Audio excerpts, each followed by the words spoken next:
Bonne journée à toutes. Ce mardi, en parallèle du Grenelle contre les violences conjugales mené par le Premier ministre Édouard Philippe à Paris, la commission départementale d'action contre les violences faites aux femmes s'est réunie en préfecture de Haute-Corse à Bastille.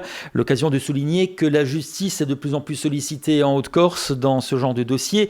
S'il serait hasardeux d'interpréter l'augmentation des chiffres dans le domaine depuis le début 2019, un tiers des comparutions immédiates au tribunal correctionnel de Bastille concerne des cas de violence conjugale. On écoute à ce sujet la procureure de la République de Bastille, Caroline Tarot, qui revient sur ces chiffres et sur la façon dont la justice aborde ces dossiers. Alors, le constat qui est fait, c'est celui de l'augmentation des signalements de violence, qui signifie qu'on ne peut pas en réalité vous confirmer s'il y a davantage de comportements violents ou si c'est simplement la parole qui s'est libérée et qui permet plus facilement à des victimes de violence de se présenter dans une unité de police ou de gendarmerie pour précisément signaler les faits dont la victime en question a été victime. Alors les outils existent, je pense qu'ils sont parfaitement suffisants, ils ne sont peut-être pas complètement connus de tous les partenaires, en tout cas c'est ce qu'il ressort de la réunion de ce jour. Il y a encore un effort de divulgation d'un certain nombre d'éléments, y compris à des professionnels, mais je pense que les dispositifs sont parfaitement suffisants.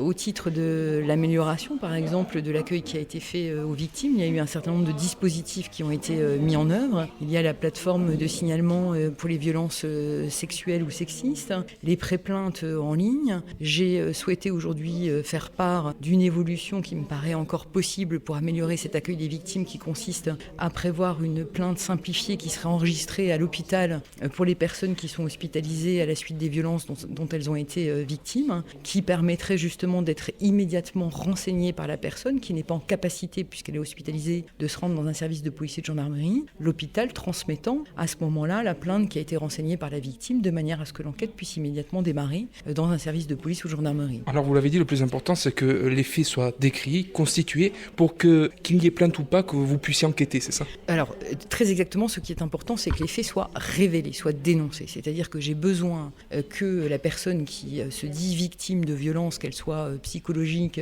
physique ou sexuelle, révèle, c'est-à-dire dénonce les faits dont elle a été victime. Elle va être à ce moment-là entendue sur procès verbal par les services de police et de gendarmerie. Peu importe en réalité qu'à l'issue de cette audition, elle choisisse de déposer plainte ou pas. C'est son choix personnel. Je n'ai en tout état de cause pas besoin de cette plainte, moi, pour ouvrir une enquête et la confier à des services de police et de gendarmerie. En revanche, ce qui m'est absolument indispensable, c'est d'avoir connaissance des faits de violence dont elle a été victime, d'où cette notion de signalement, de révélation, de dénonciation de faits qui ont été commis sur la personne dont il s'agit. Alors, comme je vous l'ai indiqué, je ne m'exprimerai absolument pas sur une affaire qui est en cours, qui plus est une information judiciaire qui est désormais suivie par un magistrat instructeur. Ce que je peux vous indiquer, c'était en lien avec tout à l'heure une de vos précédentes questions, c'est qu'il y a une véritable amélioration depuis plusieurs mois, voire années, de la prise en charge des victimes, par la formation des policiers et des gendarmes, justement pour cet accueil des victimes, parce que c'est parfois compliqué de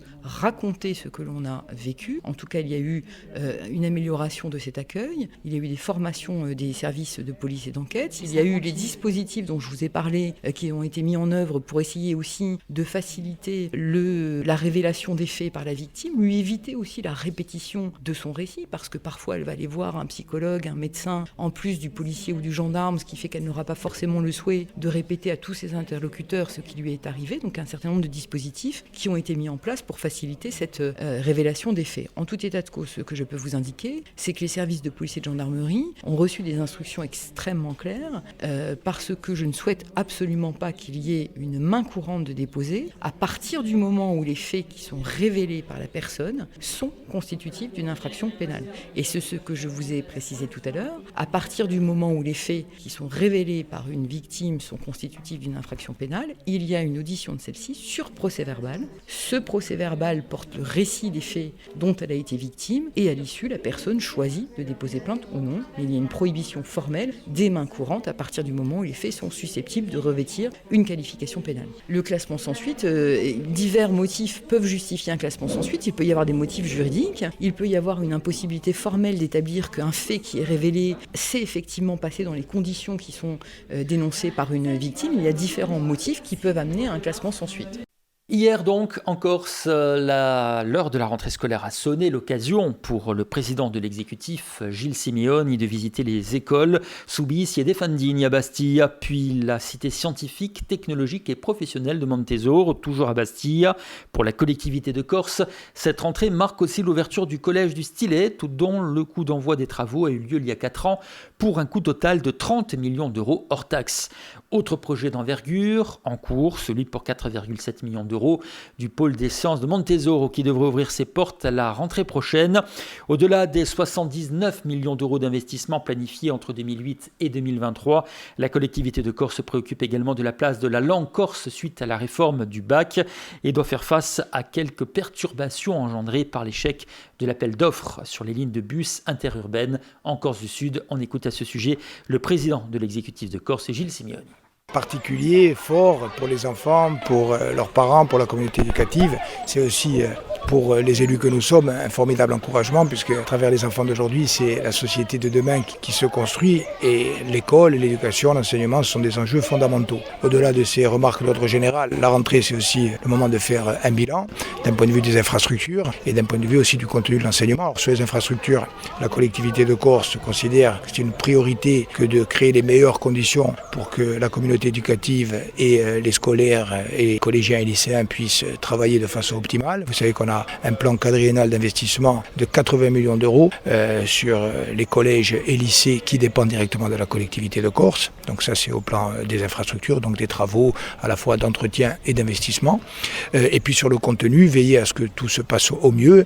Il y a cette année un certain nombre d'interrogations, notamment liées à la réforme de façon générale, et aussi bien sûr nos deux priorités absolues que sont les classes et l'école partout en Corse, et notamment dans la Corse de l'intérieur, de la ruralité et de la montagne, et bien sûr la mise en œuvre effective du bilinguisme, puisqu'on sait qu'au-delà des déclarations d'intention, il reste aujourd'hui un certain nombre de failles dans le dispositif, par exemple des sites qui sont cités comme bilingues mais qui n'ont pas les moyens de fonctionner. Justement, la réforme du bac de ce côté-là, est-ce qu'elle va porter un coup à la langue corse ?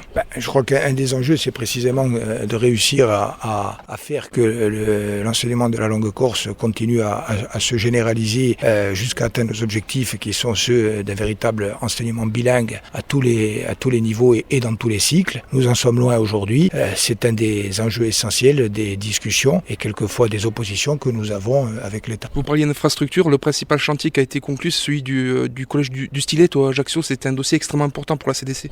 C'est un dossier important qui vient de très loin et dans lequel, en ce qui me concerne, le conseil exécutif de Corse actuel, nous sommes engagés très fortement, y compris pour essayer de respecter les délais, c'est le cas, et de corriger un certain nombre de défauts structurels qui sans doute avaient été insuffisamment prévus ou anticipés. Donc c'est un travail qui a regardé à la fois, bien sûr, la conseillère exécutive Josefa Giacometti, mais également au plan des infrastructures, la direction des bâtiments. Aujourd'hui, jusqu'à hier, nous avons été sur le terrain, mais y compris cette nuit, il y a eu encore des travaux qui ont continué pour que les conditions de rentrée se fassent de façon optimale. Il y a un certain nombre de points d'inquiétude, bien sûr, et de contraintes structurelles, mais nous avons essayé de faire en sorte que les choses se passent au mieux pour cette rentrée qui est effectivement une rentrée emblématique. Vous parliez d'éducation pour tous, d'école pour tous, y compris dans les villages. On sait que dans les villages, après les collèges et les lycées, il faut les rallier en bus, et on sait qu'il y a un petit problème en ce moment du côté de la Corse du Sud. Comment on est arrivé à cette situation où les lignes sont perturbées à cause d'appels d'offres ? Oui, il y a un problème qui va être corrigé le plus rapidement possible, mais dans le domaine des transports interurbains.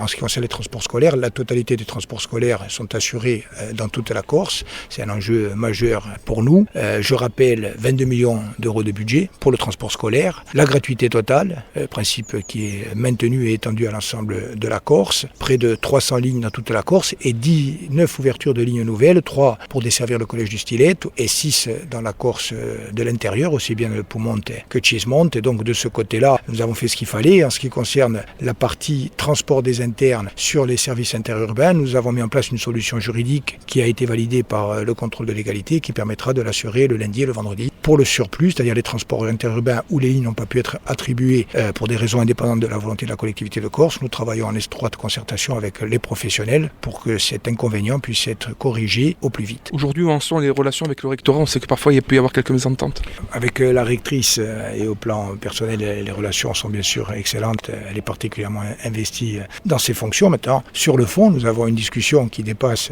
les échanges entre la collectivité de Corse et le rectorat. C'est une discussion de fond avec l'État qui aujourd'hui reste fondamentalement hostile, non seulement à la revendication de co-officialité au plan juridique, mais même à la mise en place d'un véritable bilinguisme, en contradiction quelquefois, y compris avec les engagements contractés avec la collectivité de Corse. Donc ça crée un véritable problème politique. Il ne faut pas politiser à l'excès la question de la langue. La langue, c'est un facteur de cohésion sociale, d'ouverture, d'intégration, d'enrichissement, et il faut le concevoir comme ça. Malheureusement, ce n'est pas toujours la perception qu'en a l'État. Il s'agissait de Gilles Simeoni, le président de l'exécutif de Corse. Un mot de sport et de football avec une nouvelle signature à la CAH où hier, Luca Pellegrini a paraphé un contrat professionnel avec le club asséiste formé au club. Luca Pellegrini a participé à plusieurs rencontres de Ligue 2 la saison passée sous les couleurs ajaxiennes. Appelé plusieurs fois dans le groupe cette saison, ce dernier n'a pas encore eu de temps de jeu, mais cela ne devrait pas tarder puisque la maison rouge et blanche lui a donc offert son premier contrat professionnel. On se quitte avec les prévisions météo.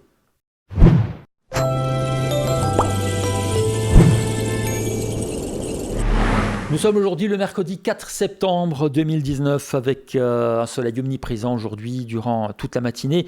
Les traditionnels cumulus bourgeonneront cet après-midi mais sont en majorité décoratifs même s'ils peuvent menacer d'une onde isolée sur les massifs du sud. La soirée bénéficiera de larges éclaircies et la nuit prochaine sera sans nuages. Quant aux températures, elles fraîchissent un petit peu. Petit à petit, on se dirige vers l'automne même si on est toujours en été comme on peut s'en apercevoir avec 30 degrés toujours pour Portivecchio et pour Corti. 29 degrés pour Aleri, Bastia, Calvi, Bunivaggio, Propia, Sartè et Ajaccio. Voilà ce qu'on peut dire sur l'actu ce matin sur Radio Alta Frequenza. Merci pour votre fidélité, vous écoutez la Radio Corse. Je vous retrouve tout à l'heure à 10h30 pour le Flash. Bonne matinée à tous.